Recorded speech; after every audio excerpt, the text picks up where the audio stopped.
c'est Aya Compagnie, me revoici pour un nouvel update avec plein de lectures, mais surtout de très bonnes lectures dont je dois vous parler, donc pas mal de coups de cœur ou presque des coups de cœur. Il y a seulement une grosse déception je crois, peut-être deux, mais une seule je crois, dont je vais vous parler, mais vraiment il y a plein de lectures, donc restez pour la suite. Je commence avec Frapper comme une fille de Yves-Marie Clément aux éditions Ozu, que je remercie pour l'envoi. Le livre est sorti le 19 janvier, donc c'est bon, il sera sorti comme vous aurez vu la vidéo. Et c'est aussi sorti maintenant je crois. Oui, c'est pas je crois, on est le 20 quelque chose. Déjà je trouve la couverture sublime, vraiment ça m'a... Alors j'ai envie de faire un jeu de mots en mode ça m'a frappé au visage, tu vois, ça m'a sauté aux yeux. En plus c'est un vernis ici, vous le voyez, trop beau, et un vernis un peu plus épais pour les lettres du titre. Bref, je trouve ça trop bien fait et les couleurs sont sublimes. Puis même le dessin de la fille, je suis désolée mais je fangirl, c'est beaucoup trop beau. Bref, on est sur l'histoire de... comment elle s'appelle ? J'ai oublié son prénom. Mais en gros... ça commence quand elle se fait un peu tabasser dans une ruelle sombre. Elle venait de finir le... enfin, elle était à la fin du collège, je crois qu'elle était en 3ème. Et normal, elle le vit assez mal. Donc on a une ellipse de quelques mois et encouragée par sa meilleure amie, elle finit par s'inscrire à un club de freestyle. C'est pas de la danse, c'est un sport de combat. Mais avec de la musique, etc. Mais c'est quand même... j'ai l'impression que... niveau figure, etc., ça ressemble au judo. Parce qu'ils ont un peu un kimono, ils se font des prises, comment tomber, etc. Ça me fait penser au judo. C'était mais vraiment une super lecture. Je m'attendais pas à ça, mais en fait je me suis retrouvée dans ce personnage. J'ai eu l'impression de comprendre ce qu'elle éprouvait. En fait elle est super motivée par ce sport. Ça a été un peu une découverte d'elle-même, elle veut pouvoir se battre si elle se retrouve dans ce genre de situation, mais aussi elle veut être la meilleure, elle veut gagner tous ses combats. Et en fait sa rage, sa combativité, je me suis retrouvée un peu dedans parce que c'est vrai que je suis assez compétitive et j'ai adoré. Je vous le précise, c'est un roman de 300 pages qui est vraiment écrit gros, c'est super aéré, les chapitres font 3-4 pages, 5 pages, enfin c'est vraiment génial. J'ai pris beaucoup de plaisir à le lire, je l'ai lu en one shot, ça veut dire en une fois. En je sais pas 3 heures, un truc comme ça, et j'ai vraiment pris beaucoup de plaisir à le lire, donc trop contente, merci Ozu. Je vais regarder mes petites notes. Donc j'ai trouvé l'histoire très impactante, ça m'a vraiment parlé son histoire, ça m'a touchée, le fait que voilà elle soit fait battre et qu'elle veuille avoir sa revanche en fait. De base elle veut retrouver ses mecs pour les frapper, enfin elle essaie pas vraiment de les retrouver, mais elle se dit si je tombe dessus cette fois-ci je saurais me défendre, etc. Et c'est tellement sa combativité, ce je me laisserai pas faire, je serai pas une victime, je veux pas être une victime. Enfin je l'ai trouvé tellement forte et vraiment j'ai trouvé ça inspirant. J'ai adoré la plume, c'est rare que je fasse attention à la plume honnêtement, mais dès les premiers chapitres, dès le début, le rythme était très saccadé.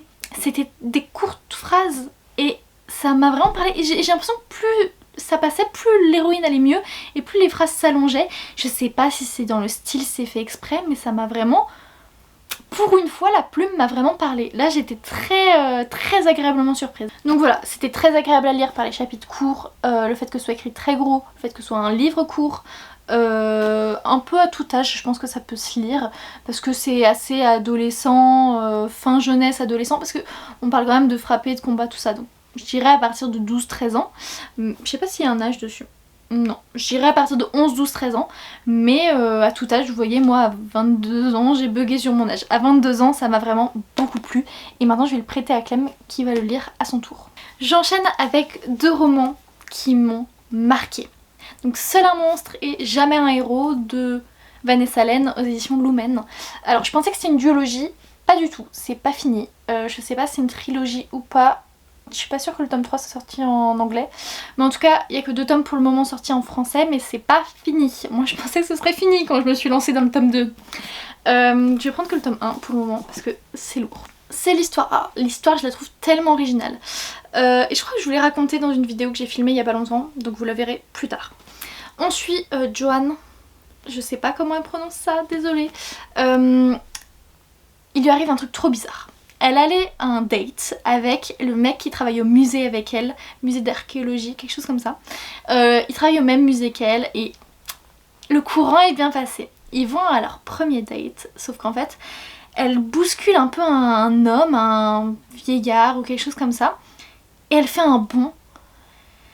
Elle se retrouve en fait, elle retourne dans sa famille, enfin elle retourne chez elle. En fait, elle se rend compte qu'un jour est passé. Elle est 24 heures plus tard. Et ça, elle dit mais on m'a agressée.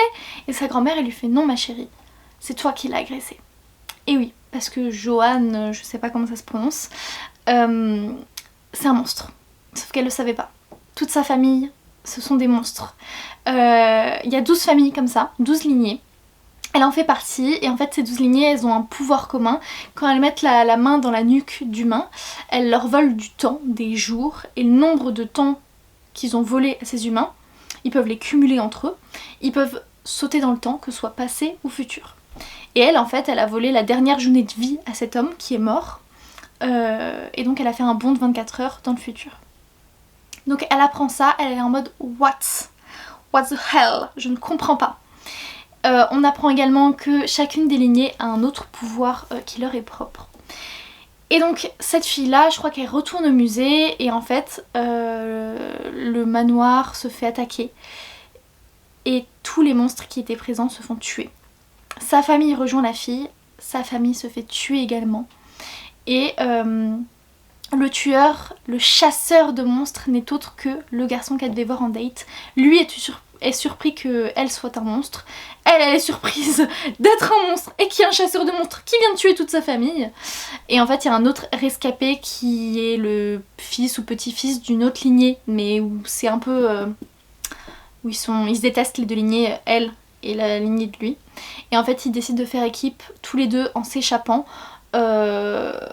Déjà pour sauver leur peau, tout court. Et ensuite, elle, son but dans la vie, c'est remonter dans le temps et sauver sa famille. Sauf que lui, il lui dit mais c'est pas possible en fait, ça n'existe pas. Et elle lui dit si, moi je vais y arriver. Et voilà, fin du synopsis. Dites-moi si ça vous a plu, vraiment j'ai mis mon âme dans vous faire le résumé de cette saga. Déjà je trouve l'histoire phénoménale, je n'en reviens pas à quel point je trouve ça original et absolument génial. J'ai vu qu'il n'y avait pas des avis hyper bons sur les verdicts, genre 15 ou 16, ce qui est pas génial, mais je suis désolée, moi ça a été un coup de foudre, un coup au cœur vraiment, surtout le premier tome, le deuxième tome je l'ai beaucoup aimé aussi, mais le premier tome, mais waouh, coup de foudre. Donc, je vais vous en dire un peu plus sur mon avis. Déjà, dès le début, j'ai été emportée, dès les premiers chapitres, les premières lignes, dès les premiers mots, j'ai été emportée dans cette histoire. C'était une claque, c'était magistral, c'était un putain de coup de foudre, vraiment, je vous le dis. Vous allez retrouver ce bouquin dans... Je vous spoil un peu, peut-être que vous allez retrouver une vidéo avec notre top 10 de 2023, Clémentine et moi, et peut-être que ce livre est dedans. Donc déjà, l'univers et les personnages qui sont absolument incroyables. Je précise quand même, il y a une sorte de triangle amoureux entre la fille, le chasseur de monstres et le mec avec qui elle fuit. Voilà, il y a une sorte de triangle amoureux, on sait pas trop ce qui va se passer, c'est assez flou, on est en mode est-ce qu'il va y avoir une romance avec lui? Est-ce qu'il va y avoir une romance avec lui? Je ne sais pas.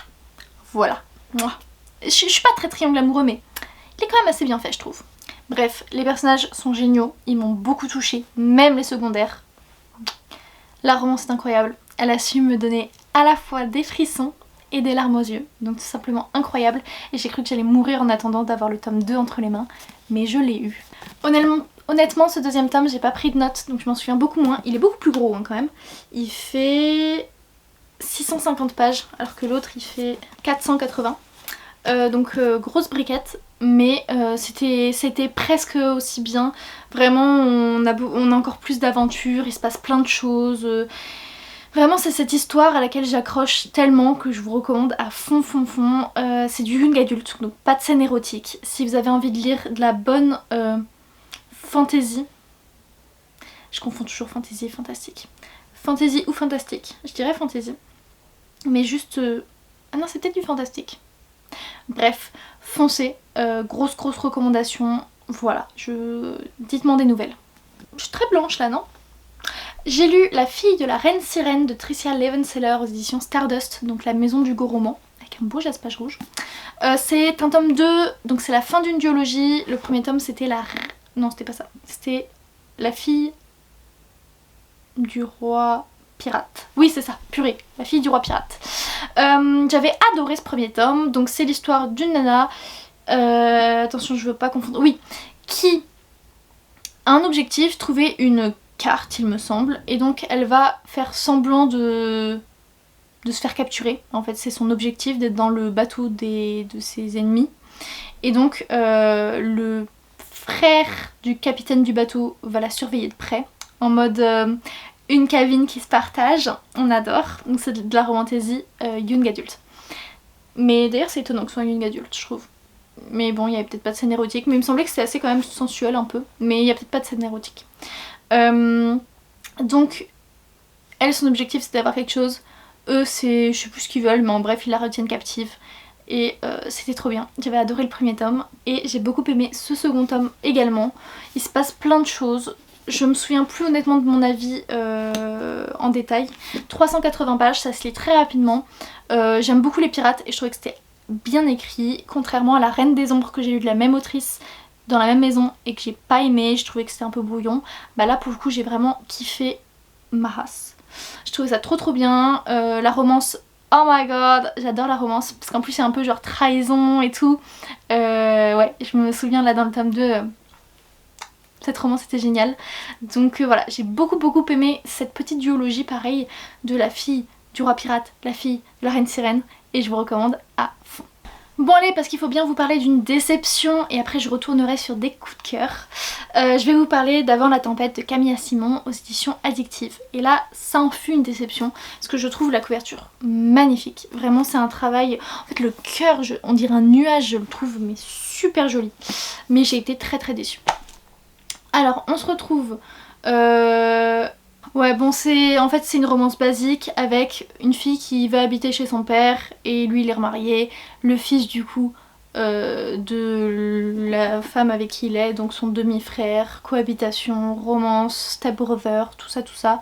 Vous avez l'habitude, c'est un peu toujours le même pitch pour le coup et j'ai été très déçue. J'ai trouvé ça très cliché, vraiment vu et revu, la scène de la fille qui va en soirée etc, c'est toujours la même chose, vraiment ça je n'en peux plus. Je nuance, c'était quand même mignon par moment, mais pas assez pour attraper le cliché je trouve. C'est une lecture en demi-teinte, j'ai quand même mis 15 sur 20 parce que c'est vraiment dommage, il y avait des choses intéressantes, des éléments intéressants, mais pour moi c'était gâché par les clichés. Donc voilà, je l'ai lu très rapidement, il fait 371 pages, mais voilà, je pense qu'en fait en première romance nu adulte ça peut plaire. Parce que t'es pas encore atteint par tous ces clichés. Et donc si je l'avais lu il y a quelques années j'aurais adoré. Mais le problème c'est que j'ai déjà lu trop d'histoires similaires pour avoir été embarquée dans celle-ci. Donc même s'il y avait quelques éléments originaux, bah c'était pas assez. Donc je recommande pour ceux qui n'ont pas lu beaucoup de romances nu adultes. Et je suis désolée, je sais qu'il y en a qui lisent pas les scènes érotiques, je me souviens plus s'il y en avait beaucoup ou pas. Ok, pour rattraper ça on va reparler d'une duologie encore. Mais cette fois-ci avec un coup de cœur, même un coup de foudre. Il s'agit des Black Blossom d'Emilou aux éditions Addictive. Et là on a le premier tome, le second tome, donc Love You First et Still the One. Yes. Et coup de foudre sur le deuxième tome. Le premier tome j'ai beaucoup aimé, mais je crois que j'ai genre mis 17 ou 18. Et le tome 2 a été un coup de foudre que j'ai trop aimé. On se retrouve avec une romance entre deux mecs déjà, c'est bien de le dire. Je vais en reposer un. Deux mecs qui vont cohabiter ensemble dans un internat, ils vont être dans la même chambre. Et en fait, tous les deux vont être pareil demi-frères, puisque leurs parents sortent ensemble. En plus de ça, ils vont être dans un même groupe de musique. Pas au début, mais un des deux va intégrer le groupe de musique de l'autre. Et leur objectif c'est un peu d'être célèbre, tout ça. Et voilà, je crois que c'est à peu près tout pour les tropes. Donc on va avoir célébrité aussi, mais surtout dans le deuxième tome. Le premier tome était déjà trop bien parce que t'as de la tension, honnêtement il y a plein de choses qu'on peut dire, mais tension, joute verbale, très gros slow burn, hein. Vraiment ça va assez lentement dans le premier tome, même dans le second, c'est slow burn pour les deux. Maîtrisé, très bien écrit. Les Emilou vraiment je trouve que c'est de mieux en mieux. En fait je peux même pas dire ça parce que même le Royal Bodyguard j'avais adoré, donc je peux pas dire que c'est de mieux en mieux, je peux juste dire que c'est génial. Emilou, je vous recommande ces autrices parce que ce sont deux sœurs jumelles et honnêtement par exemple les Black Blossom m'ont plus plu plu que les derniers Emma Green. Donc si vous adorez Emma Green, mais lisez Emelu en fait. Je trouve que c'est vraiment... elles sont super douées. Puis les couvertures sont sublimes. On dit bravo Addictive. Donc voilà, j'ai adoré leur jeu de verbal, j'ai adoré l'histoire, j'ai adoré les personnages qui sont très attachants, même si dans ce premier tome j'arrêtais pas de confondre leurs prénoms. C'était assez incroyable. Mais le tome 2 était tellement meilleur. Là on se retrouve avec de la tension, mais de la tension. Puis en fait on a des bonds dans le temps, on a 3 bonds dans le temps et ça c'était juste trop bien. Il y a un moment où j'ai juste chialé, c'était vraiment trop d'émotions, c'était trop beau, c'était vraiment incroyable.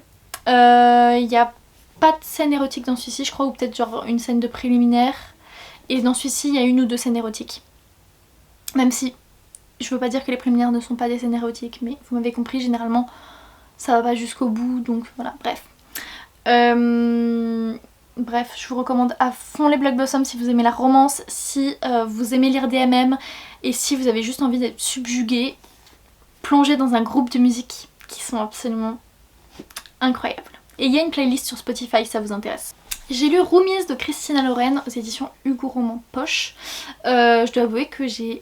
Ah mais non, je me souviens de ce roman. C'est un mec qui joue de la musique dans le métro et une fille elle passe tout le temps par là, elle le voit tout le temps, elle lui a même donné un prénom, elle s'invente une vie et tout. Et un jour elle décide d'aller l'aborder je crois. Je suis pas sûre mais en tout cas... Je sais pas si elle a décidé de l'aborder ou si c'est lui du coup qui vient parce que cette fille se fait pousser, elle est presque tombée je crois sur les voies d'un métro par ça doit être un SDF ou un agresseur ivre, enfin bref, elle se fait pousser sur les voies, je sais plus si elle tombe ou pas mais ce mec en gros il la sauve un peu et quand il y a le flic qui arrive, il fuit. Elle travaille, comment dire, dans un truc de Broadway parce que son oncle il est producteur, je sais plus si c'est juste de la musique ou si c'est juste ou c'est aussi une comédie musicale. Mais bref, elle travaille là-bas et de fil en aiguille elle va reparler au mec et elle va lui trouver un travail là-bas. Sauf que lui, il a pas de visa. Voilà, c'était une très très bonne histoire. Honnêtement ça m'a pas marqué mais j'avais beaucoup aimé quand je l'avais commencé. En plus je l'avais commencé dans le métro, donc ça m'avait un peu fait hyper peur. Parce que je me dis waouh, la fille se fait pousser sur les voies du métro, je suis dans le métro. Oh là là, qu'est-ce qui va m'arriver encore? Bref, c'était une très bonne histoire, 470 pages.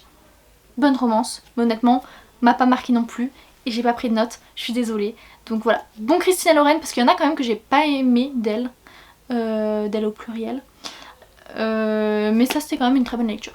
On retourne sur un coup de cœur, coup de foudre avec Icebreaker de Anna Grace aux éditions BMR. Je crois que c'est mon premier BMR papier depuis des années parce que j'en avais un seul et je l'ai vendu il y a des années.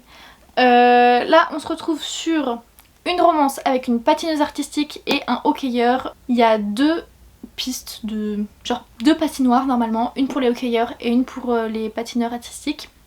Sauf qu'il y en a une des 2 qui se fait casser, donc tous les hockeyeurs doivent patiner sur la piste des patineurs artistiques. Le mec, il est tout de suite attiré par la fille, je crois. Mais elle veut pas le voir, elle s'en fout. Elle est un peu grumpy, je trouve. Elle veut gagner, elle est avec son partenaire de trucs artistiques. Il y a un peu des problèmes de TDA, je crois qu'on dit trouble de l'alimentation. Trouble alimentaire, je sais plus, TDA je crois que c'est ça. Donc il y a un peu des problèmes comme ça. Et en gros j'ai bien aimé parce que elle a un sex friend où c'est vraiment juste son sex friend et je trouvais ça hyper un peu nouveau de parler de ça comme ça. Aussi je précise que ce livre est très cru sexuellement. Voilà, il y a des scènes vraiment très crues, donc attention à ne pas mettre dans toutes les mains. Je pense que c'est pas avant 17 ans, pas avant 17-18. Et Clem l'a lu en vlog, elle a fait une vidéo entière sur ce tome là, donc si ça vous intéresse allez le voir juste ici. Et ça avait été une très bonne lecture, honnêtement je me souviens pas de tous les détails mais j'avais adoré la romance que j'avais trouvé trop bien. SS Slow Burn et un peu Friends to Lovers aussi, ennemis, enfin pas ennemis mais juste elle veut pas le voir au début et après Friends to Lovers et ça j'avais trop kiffé. Et bref, ça avait été une très bonne romance et je suis grave dans une vibe hockeyeur, patineur en ce moment. Dans le prochain update, vous allez en voir plein, genre 3 je crois, parce que j'aime trop ça. Plus que 2 romans, restez par ici s'il vous plaît. J'ai lu le 4e et dernier tome de la saga The Compass, Étoile du Nord de Brittany C. Cherry. Là c'est aux éditions Hugo Poche. J'avais adoré déjà les autres Compass. Et là encore une fois ça n'a pas manqué. Il y a un lien un peu, donc il y a le tome 1 qui n'a pas de lien avec les autres. 2 et 3 sont liés parce que c'est le meilleur ami, ils sont meilleurs amis. Et le tome 4 est un peu lié au tome 3. Honnêtement je me souviens plus trop de cette histoire. Apparemment c'est une histoire de seconde chance où ils étaient amoureux quand ils étaient adolescents. Sauf que lui est devenu super célèbre et du coup ils se sont quittés. C'est elle qui l'a quitté je crois. Donc c'était son premier amour, mais après il y a eu un scandale. Et 5 ans plus tard le mec est de retour. Mais honnêtement je crois que ça m'a pas marqué. Autant je me souviens super bien surtout de l'histoire du 2 et du 3, autant celle-ci je m'en souviens presque pas. Donc ça avait été une super bonne lecture parce que comme d'habitude la saga Compass je l'ai surkiffé. Mais vraiment ça m'a pas marqué. Ouais, plus de 520 pages. Donc si je dois vous conseiller la saga Compass c'est surtout les tomes 2 et 3. Mais voilà, je crois que j'avais quand même aimé toute la saga. Je suis désolée, je peux rien vous dire de plus. Je m'en souviens plus. Mais j'aime bien ce type d'histoire, genre seconde chance, je l'aimais déjà quand j'étais adolescente, tout ça, c'est pas mal. Et dernier roman, je vous en ai déjà parlé dans un vlog, mais j'avais envie d'en reparler un petit peu ici. Il s'agit des 7 maris d'Evelyn Hugo de Taylor Jenkins Reid. Aux éditions Hauteville, je vous mets le vlog ici quand je l'ai lu. Il s'agissait des lectures de novembre, je crois que vous aviez choisi. Et vous m'aviez choisi en premier ce roman-ci. On suit Evelyn Hugo qui au début n'a pas d'argent, elle est dans une famille pauvre, elle fuit chez elle et en fait elle se rend vite compte que c'est charme, qu'elle a des atouts.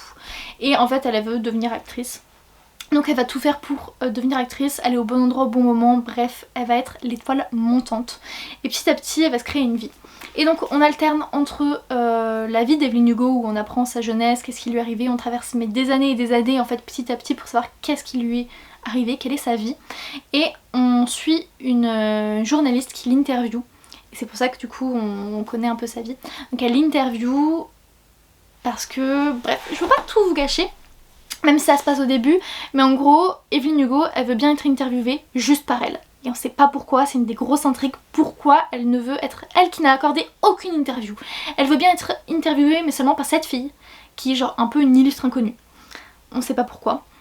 Et donc, ce que la journaliste va essayer de savoir, c'est quel a été son époux favori, parce qu'elle a été mariée 7 fois.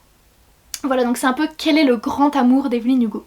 C'est une romance plus adulte que romance new adulte. Je pense qu'on est vraiment sur une romance adulte là, mais tellement bien écrite, tellement différente de ce que je lis habituellement. On a un peu la vie d'une actrice de A à Z et on a les bons, les mauvais côtés, on voit ce qu'elle a traversé, ses maris ils ont pas tous été bons.